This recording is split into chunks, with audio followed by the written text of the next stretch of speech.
you're looking at is the new light that just came in. That is the ADJ Event Bar Q4 that has a quad LED in it, and it is a four-head moving bar system. So basically, you put it on. In this particular case, I had some really big speaker-type stands, and I put that on there. Now, the videos might be a little bit, it's looking a little jumpy for me, what I'm seeing in a preview, but very smooth action. Very bright, and you can see the room is pretty well lit, and I'm still getting some nice different light around the room and such. I'm going to take you to the other.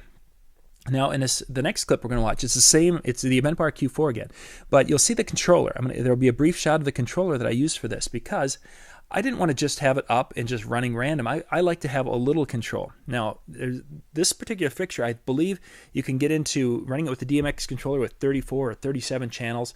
Well, if you really want to get crazy with it, then you need to go to software, and you really need to be able to have fun and program, and you can do some fabulous things. I'm not that guy. I like to have the DMX just enough so I can be dangerous. That's a good way to describe it. And I found out in the book that you can make this a two DMX channel fixture. So there's the light. It's up there doing its thing and going crazy. And now we're going to pan down, and it'll actually show you the controller. Yeah, that is the ADJ. That's a Wi-Fi controller right there. It's basically it's a 4-channel, an RGBA type of it. Anyway, it's a 4-channel, and there can be additional channels as far as controlling it. But in this particular case, I set the event bar to 2 channels.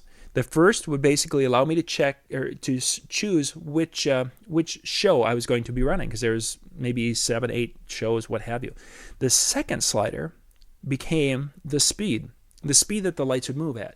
So if I was in whatever the 4th show, wherever I found that, and if I had the slider, it would go. I could pull that slider all the way down, and it was just barely moving.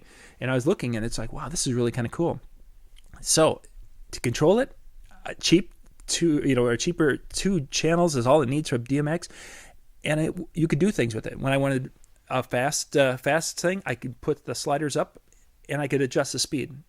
And then if I needed to dim it down, I just took the channel 1 slider all the way down and just shut the lights off. So really an interesting fixture. We're going to do more videos on it this week because I literally popped it out of the box and took it last night. But that's the Event Bar Q4. Again, it's an RGBW. There's white in there, I believe. Great little fixture, though. I'm really kind of excited to do some more stuff with it. You're seeing it mounted right now on the top of a pole. It also has a little bracket, so you can use like an O-clamp or a snap, a quick snap or something like that. So you can mount it on the bottom of trussing. Where I want to check it out, and I think that there's some potential, really some cool potential with this. I want to see if a person can do something with it vertically. Right now, that's in essence horizontally. Like vertically, I've done some things with vertical lights, or setting lights up vertically, like under speakers or something, or even on a light tree. Say if you're running a system, an LED system where you've got the 4 heads on top, you could use something. I want to see if we can make that work. So that'll be kind of fun to work with this week. So